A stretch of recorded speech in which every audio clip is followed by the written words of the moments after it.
Assalamualaikum warahmatullahi wabarakatuh. Kembali lagi dengan saya Devi Ismatuliza dengan Hinanim 004. Pada tugas ketiga ini saya akan menganalisis permasalahan jaringan pada perusahaan manufaktur dengan lebih dari 800 perangkat yang aktif. Langsung saja kita lihat pada soalnya. Nah, pada soal tersebut menjelaskan kasus perusahaan membagi jaringan ke dalam beberapa VLAN berdasarkan fungsi organisasi, yaitu VLAN 10 sebagai produksi dan VLAN 20 sebagai IT. InterVLAN rutin dilakukan melalui satu router pusat dengan koneksi terang tunggal. Namun, pada jam sibuk, CPU router sangat tinggi, transfer data VLAN menurun drastis dan performa jaringan menjadi tidak stabil.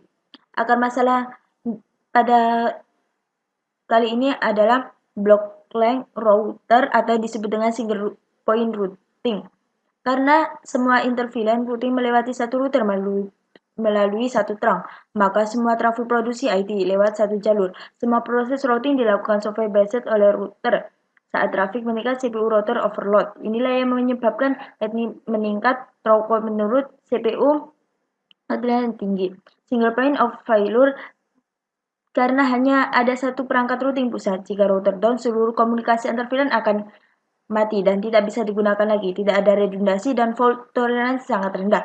Terang tunggal. Semua VLAN melewati dengan satu terang.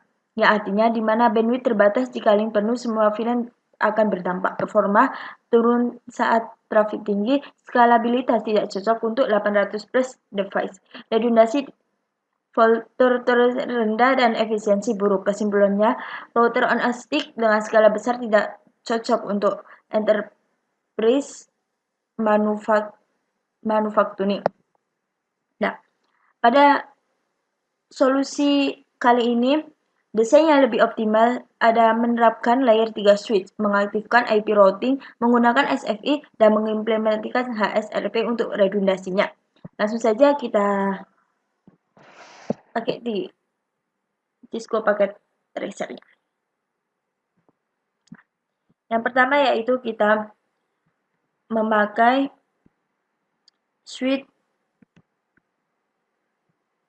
multi-layer dan switch ini.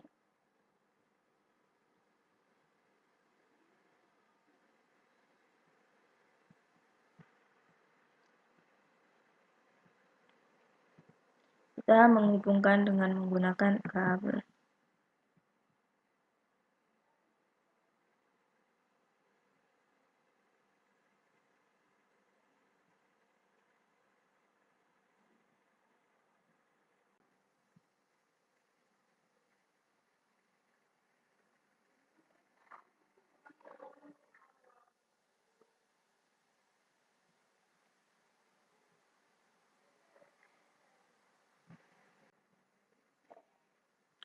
Setelah itu kita konfigurasi pada switch multi-layer-nya.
Ini menggunakan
Setelah itu kita IP DHCP kan.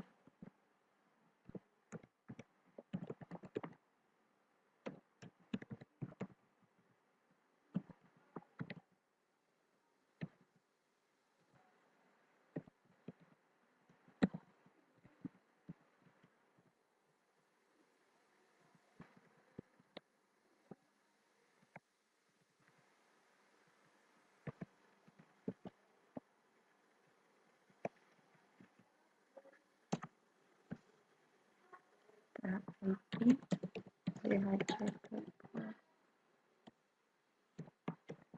proxy.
Nah, selesai. Setelah itu kita lanjut dengan switch satunya dengan codingan yang sama atau dengan konfigurasi yang sama.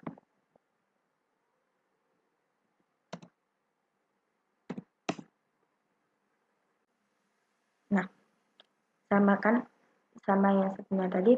Setelah itu kita beralih ke switch yang bawah.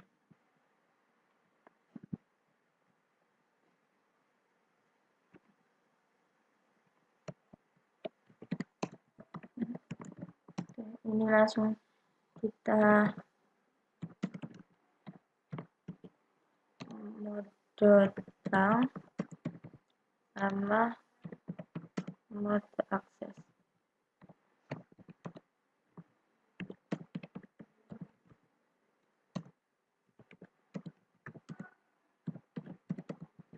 Nah, cukup begini aja.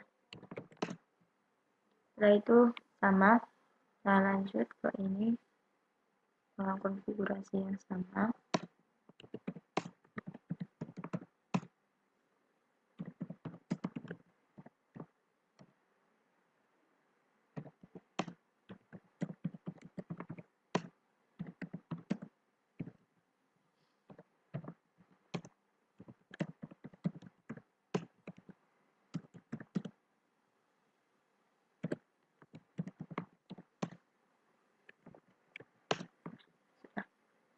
Langsung saja kita ke klien dan kita pencet DHCP. Nah, sudah sukses. Setelah itu satunya. Nah, sukses. Langsung kita link dari sini ke sini. Nah, ini sudah sukses. Dan saya mau sedikit kegunaan dari standby tadi. Standby IP saya tadi kan masukin standby 10 IP itu maksudnya itu IP address-nya kan. Itu adalah IP asli atau real IP memiliki switch tersebut pada VLAN 10. Fungsinya identitas fisik switch di jaringan digunakan untuk komunikasi antara perangkat routing digunakan saat switch menjadi aktif HSRP. Jadi 172.168.1.7 itu perangkatnya, bukan IP gateway dari klien tadi. Standby 10 IP itu ini adalah IP virtual HSRP di mana IP gateway yang dipakai oleh semua klien VLAN 10. IP ini tidak dimiliki satu perangkat saja. IP ini dibagi oleh dua switch. Jadi client gateway sama dengan 172.168.1.5 bukan 172.168.1.6 atau 7, melainkan 5. Kalau switch aktif mati, switch standby akan mengambil alih IP virtual ini. Inilah yang membuat jaringan tetap hidup walaupun satu switch down. Standby 10 priority 100. Ini merupakan siapa yang jadi aktifnya. Semakin tinggi angka prioritinya, semakin besar peluang jadi aktivisnya. Contoh, switch kiri priority 110, switch kanan 100. Maka switch kiri sama dengan aktivisnya dan switch kanan sebagai standby-nya. Kalau switch kiri mati, switch yang kanan akan take over-nya. No shot mengaktifkan interface VLAN tersebut. Tanpa ini, interface VLAN tetap down walaupun dikonfigurasi. Jadi digunakan untuk apa? Konfigurasi ini digunakan untuk membuat gateway virtual HSRP, memberikan redundansi gateway, mencegah single point of failure, menjaga koneksi tetap hidup jika satu switch mati. Kenapa ini sangat penting dalam perusahaan yang device-nya lebih dari 800 plus? Kalau gateway cuma satu dan mati, 800 device kehilangan koneksi antara VLAN. Dengan HRSP, gateway tetap aktif walaupun satu perangkat gagal. Itu namanya high availability. Itu saja yang bisa saya sampaikan. Bila ada kurangnya, mohon maaf. Kurang lebihnya, wassalamualaikum warahmatullahi wabarakatuh.